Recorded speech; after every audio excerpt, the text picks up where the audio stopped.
Hello, everyone, and welcome to Seriously Eve. My name's Candy Cantrell, and I am so grateful to have you here today listening, no matter what day it is that you are listening or what time, whether we're having coffee together right now, you're working out, you're driving to work, whatever it is. I am so happy to be able to sit with you and share with you my heart today because today's topic is super fresh for me. And I always say that I want to talk to you about things that I'm going through, that I'm living, because, like I say, it's like fresh manna.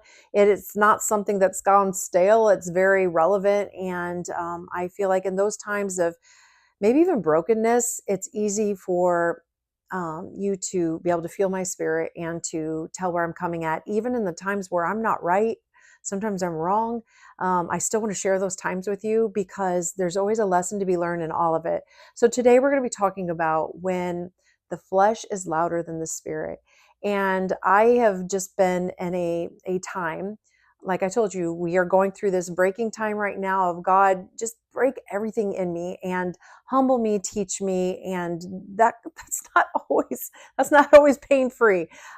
Sometimes it comes with lessons that can really hit home and can hurt.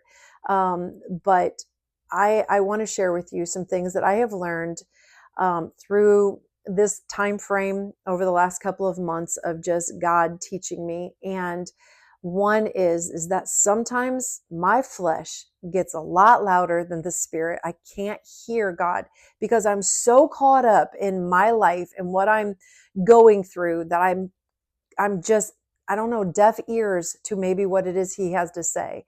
My flesh is so loud that I can't hear him.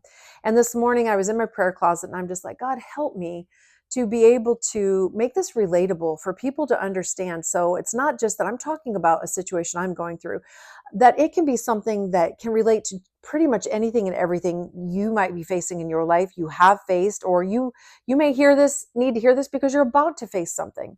But we all have valleys, we all have storms, we all have things that we go through. And so while I was praying and God, show me in the word where I need to go so that when I share this today, it's going to be very relatable, powerful, impactful, life changing. Maybe even if it's for one person, I don't care. And in it all, let me learn. And he started to show me the process of a storm. Now, the storms have been pretty real in all of us, with actual physical storms, with our watching what has happened through these hurricanes and just the different testimonies and the hardships that people have gone through. And so I feel like this is very relatable right now. But I first want to read to you, got to put my glasses on. I want to read to you Galatians 5:17. It's about the flesh and the spirit. For the flesh desires what is contrary to the spirit, and the spirit what is contrary to the flesh. The two will never desire the same thing. They are in conflict with each other so that you are not to do whatever you want. In other words, if your flesh was in charge of making all your decisions, then you would be constantly making the wrong ones. But the spirit is there to contradict what the flesh is wanting. And it's crazy because when we do what the spirit leads us to do, it's where our true happiness and joy is. And it's many times exact opposite of what our flesh wants. Just like when I said, yeah, I'll go on camera instead of just be on Spotify and you just hear my voice. There was a very big time of breaking in that. And if I would have went with just my flesh, then God wouldn't have got me to where I am right now, and being vulnerable and able to say, yeah, I'll go on camera. I'll talk about things that are, controversial, maybe things that are embarrassing to me, things that I would rather keep in the dark than to put in the light, but God is asking me to bring them to the light. So as I started thinking about the storm, I started to think about how when there is a storm coming, that there's often a warning. And we are told like to prepare for that storm, to get ready for it. People physically and maybe hurricane areas will put boarding over their windows, and they do all these things, sandbags and everything, to prepare for that storm. And God does that to us spiritually a lot of times. He prepares us, and he will even let us feel the nudge that we're entering into a storm. And then there's times that the storm just comes out of nowhere.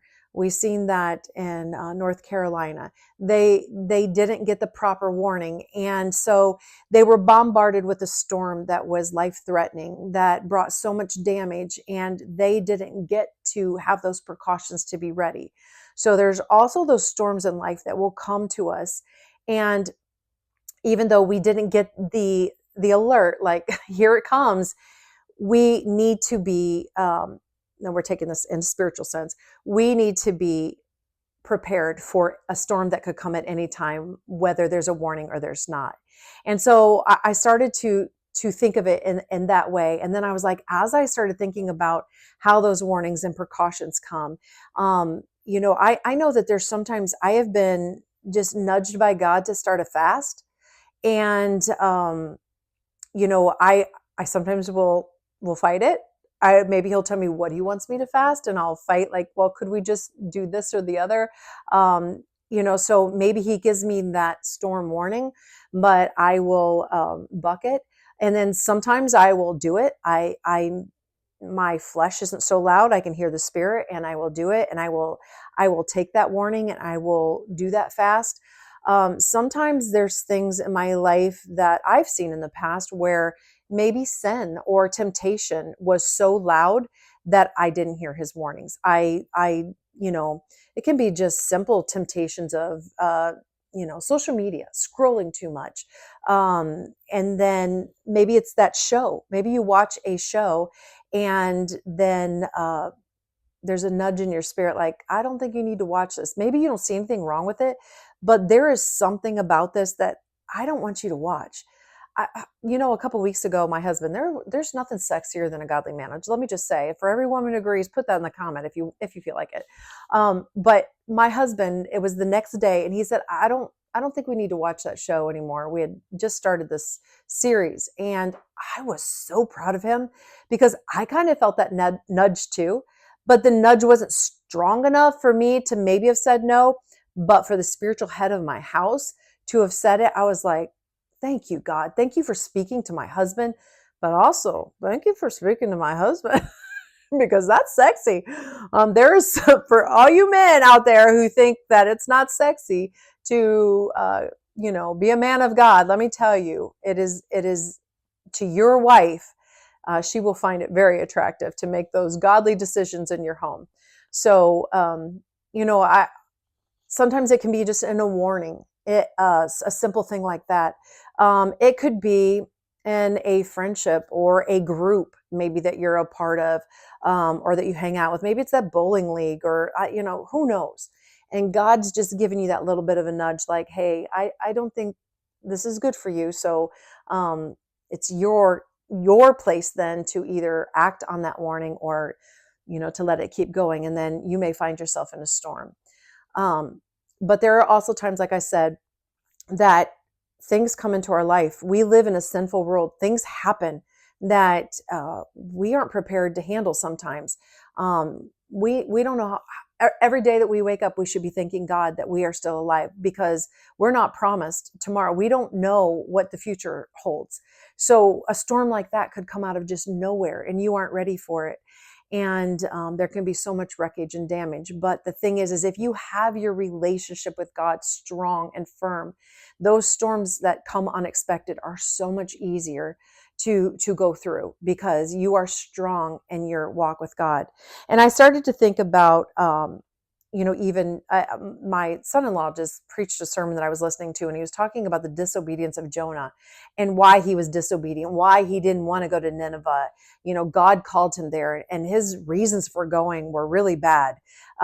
But God may be even asking us to step out to do a ministry, to do something. Like when I said he asked me to come on camera instead of just being on Spotify. If I would have disobeyed that calling, if I would have fought all that I went through, and let me tell you, I went through it with every first couple of recordings that I seen myself on camera. I tore myself apart. I had no idea that there was still so much pride within me that needed broke. But during my going to Nineveh, that place that I didn't want to go to, God broke things in me that I didn't even know needed broke. But if I would have fought God on it and would have said no and wouldn't have done this, I don't know what kind of storm could have come into my life that I wouldn't have been prepared, and I would have been uncovered. I wouldn't have been in God's calling and what he was asking me to do. I would have been unprotected in many ways for that storm. So um yeah, that I hope that helps a little bit in just getting your mind going to where I am going with our flesh. Sometimes our flesh just getting louder. So what is the next thing that happens, whether we had that storm warning or we didn't, and that storm comes? We all of a sudden have this extreme thunder and lightning. The thunder that comes with so much noise is kind of like that situation in our life. Like we're going through it, we're walking through it. It's so fresh. And we find ourselves sometimes so physically tired, so emotionally involved. And it's like that noise is so loud that we can't hear what God is telling us to do in it. And the lightning maybe brings that fear, and so fear and anxiety can start taking place. And all of a sudden, we see our flesh reacting in ways that are so ungodly and so what we know in the word he tells us to do. We can start talking to everyone else about the storm and not actually speaking to the storm. We can be so caught up in how scary it is, and how we just feel like we're vulnerable. We are in this position of like the storm is so much bigger than who we are, but we forget whose we are. We forget, just like the disciples on the boat, we forget, and we get so caught up in the noise and everything around us that our eyes are more on the circumstance and everything that is happening in the midst of it, that we are forgetting to speak to the storm. We are forgetting to speak to the one who calms the storm. We're forgetting to get on our knees, and instead we're picking up the phone to call that person and say, oh my goodness, you won't believe what I'm going through. And we're almost looking for pity sometimes. We're almost looking for someone to jump in the boat with us. Like, get aboard with me. Can we just be scared together? Can we be in this thing together, unknowing like what's the outcome going to be? And thank God for those friends who are put into your life, that when you do make that phone call, they remind you, sister, brother, go to the word. This is what the Bible says. Sometimes they have to speak the word into your life because you're that exhausted. You're so tired. Who knows how long this storm has been going for you in your life? Who knows how long you've been in this? Whether you're, I think about how we talked about our worship leaders who went through cancer for an entire year of treatments, who were also dealing with losses of babies that were lost through miscarriage, and their storm's so long. And then you can look at the person who, maybe their storm has just been going on for a month, but it hit so hard and so fast, and like I said, without warning, and they were so unprepared and so not ready for something like this, so life changing. And that's where we as brothers and sisters have to help hold them up and remind them of whose they are, and who's in charge of that storm, and who can speak to it and who can calm it. And it just really made me, I felt like I was on that boat this morning. It was crazy. I walked outside and then I was reminded of the wind. It is so windy outside. Thank you, Chuck, my husband, who built this podcast studio, because it is so windy and so loud out there right now. And it just was a cool remembrance too, that even when God asks us to be steadfast, how that wind, man, the storm can be so strong. The valley can be so low. The situation can be so hard that it's hard to remain steadfast. I want to read to you Psalms 46, 1-2. God is our refuge and strength, a very present help in trouble. Sometimes we don't feel like he's present, Sometimes we're kind of like, where are you, God? Do you not see what I'm going through? Do you not hear my voice?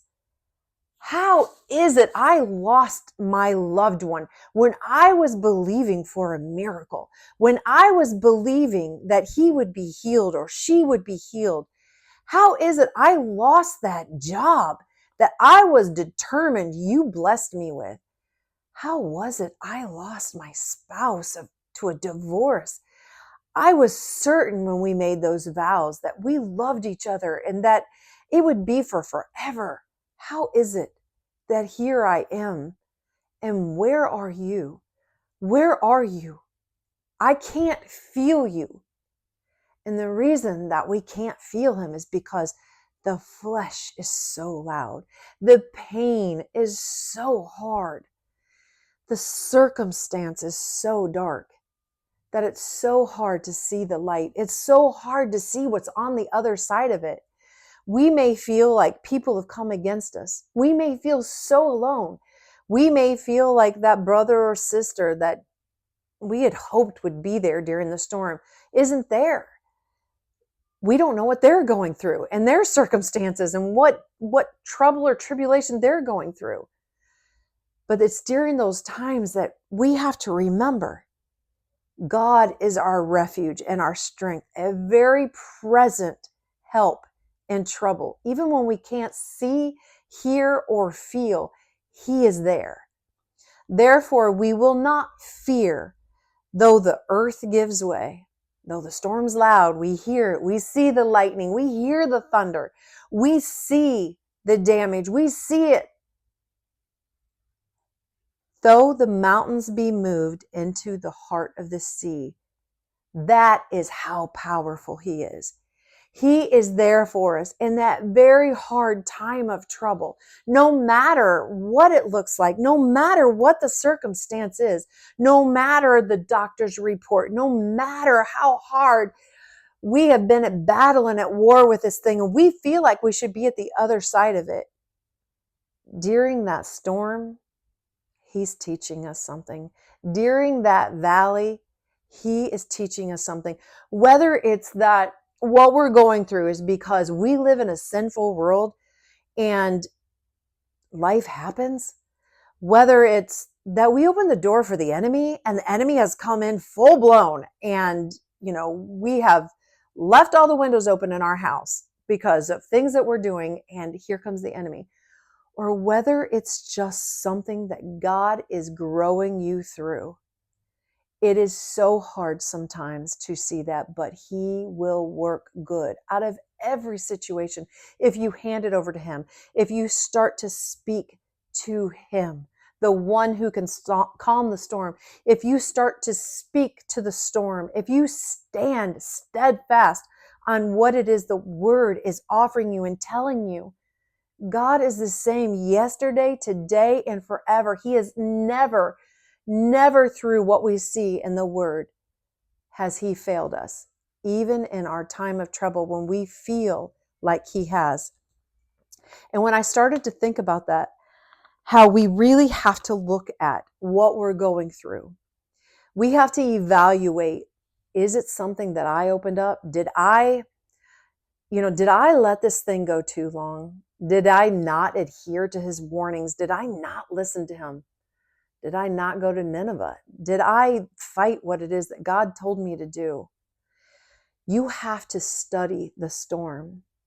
And it reminded me of something Chuck and I had seen, and I don't know if it was a YouTube video or what, but it was people who actually go up into the eye of the storm in their aircraft. They go up in it because they're evaluating all of the numbers, because that is when they go up there and they are researching like how high a frequency, or I can't talk storm talk, but when they are studying everything that they are studying, and they're getting all the numbers and they're seeing like, okay, we could have done this better. We could have, if we would have had this knowledge, we could have sent out a warning earlier. They are studying the storm. And that's many times what we have to do. We have to look at whatever that storm is that we're going through, and we have to study it. we have to see, what did I learn in it? Was this partly caused by me?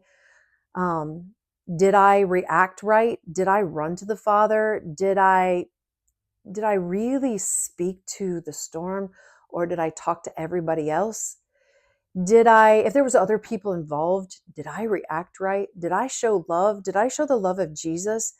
Because even though I was in a storm, and let me tell you something, when you're in a storm, your flesh is so loud, you're not always going to react right.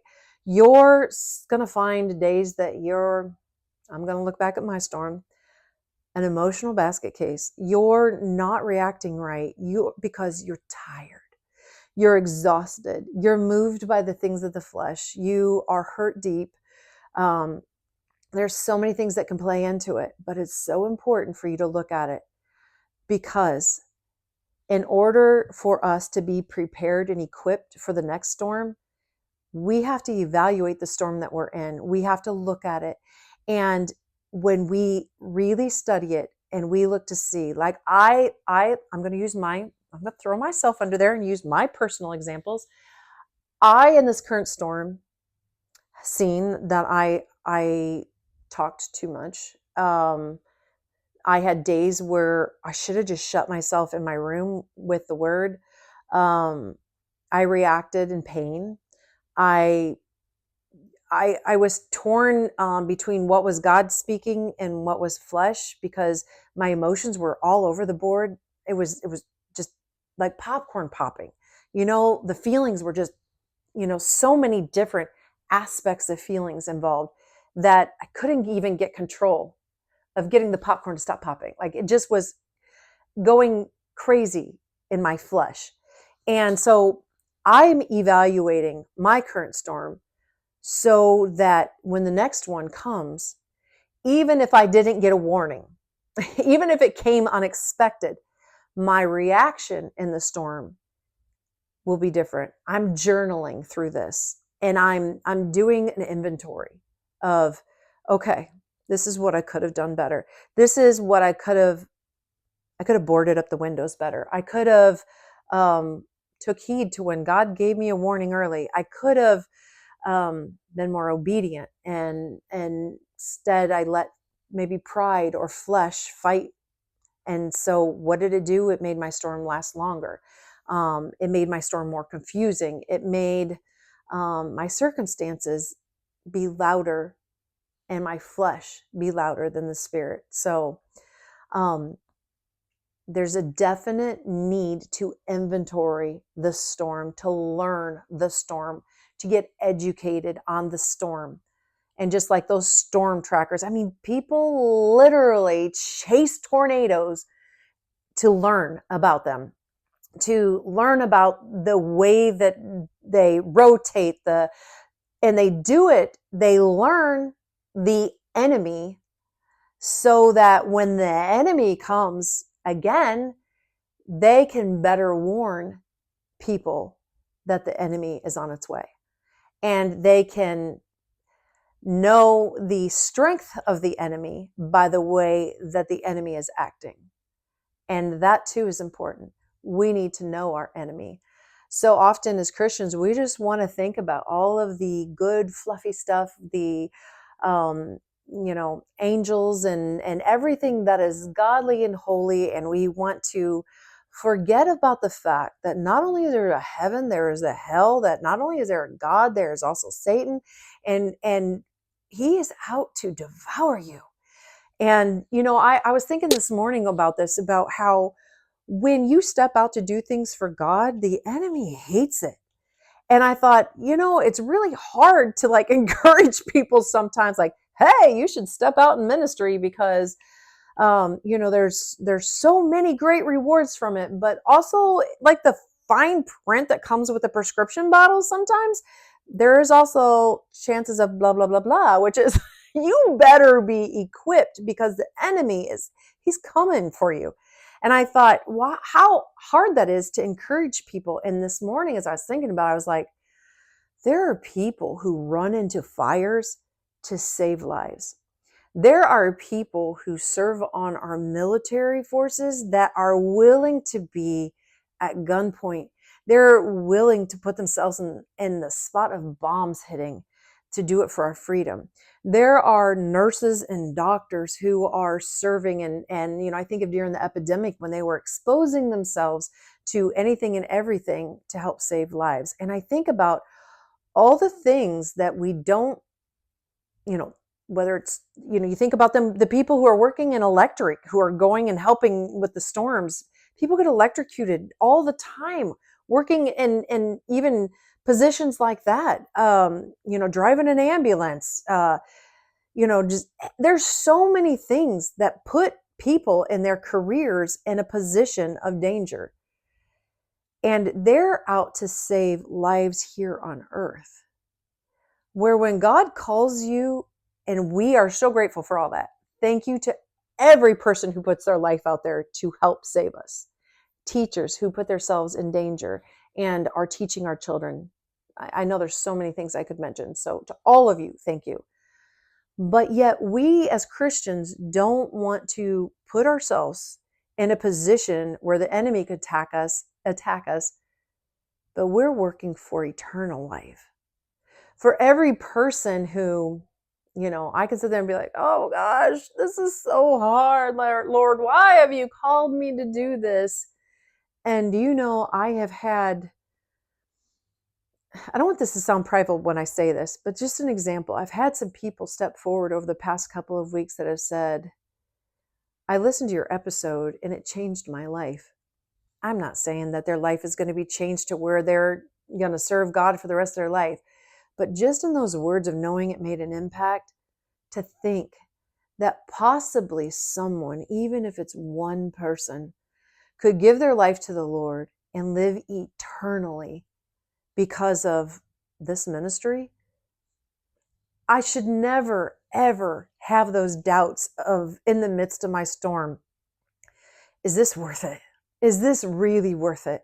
Let me tell you, when I put the Halloween episode out, you don't think I didn't make the enemy mad? He came with a vengeance. I was ready in many ways because God, I knew going into it because God had laid that on my heart a year ago to talk about it. So I was trying to spiritually be ready. Did I still see his existence? Did I still see him coming at me? Absolutely. And even the episode on forgiveness, hearing people say that it affected me and I felt like I needed to forgive someone. You can't make it into heaven if you have unforgiveness in your heart. So there's a life, for any encouraging word that I hear where someone said that this ministry made a difference. How dare I, in the midst of a storm or a valley, say, I don't know if it's worth it. Let me tell you, people, whether you are a Christian listening and you feel like every time that you step out to do something for God, that the warfare is too hard, it's too tough, or God's calling you to Nineveh and you don't want to do it because, man, that's hard. I don't want to go there. Before you get swallowed up by a whale, be obedient to God and go do it.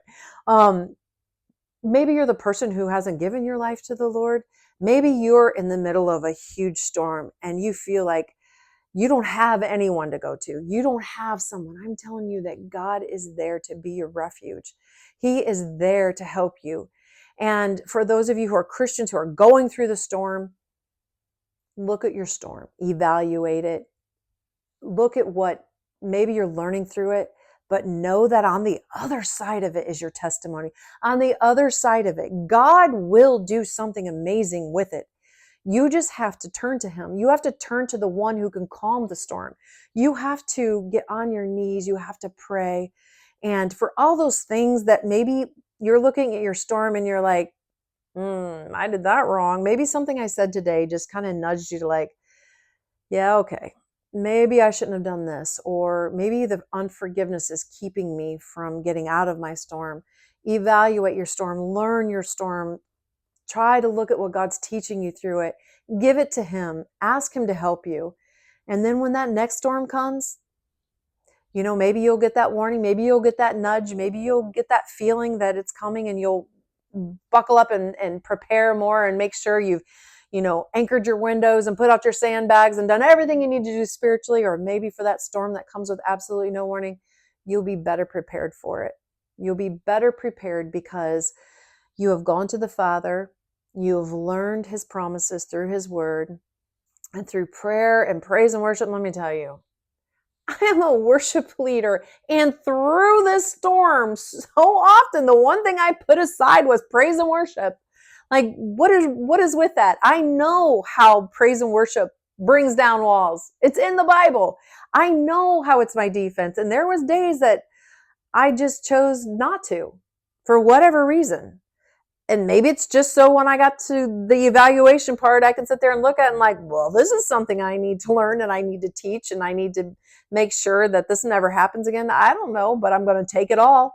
I'm going to take it all in and use it as precaution for the future. And I hope today something I said will help you, whether you're going through the storm right now, whether you're in the valley, whether you're questioning, God, are you even there? Or whether it's God's nudging you to do something. And if you don't do it, or, you're not obedient, you're going to open the door to a storm, whatever it is. My heart is with you guys. I love you. I thank you for listening, for sharing, for those encouraging words. You have no idea how priceless they are. When you make a comment and you tell me that this ministry is helping you, you don't know how much. It's that sister or brother that's putting their arms underneath me and helping hold me up and say, and thank you so much. And I will do it whether anybody ever tells me that. I will do it because it's what God has called me to do. But I'm going to tell you, it blesses me. It blesses my heart so much. So I thank you. I love you guys. And tonight is election night. So hopefully the next episode, I'm not talking about a really bad storm. So I love you guys.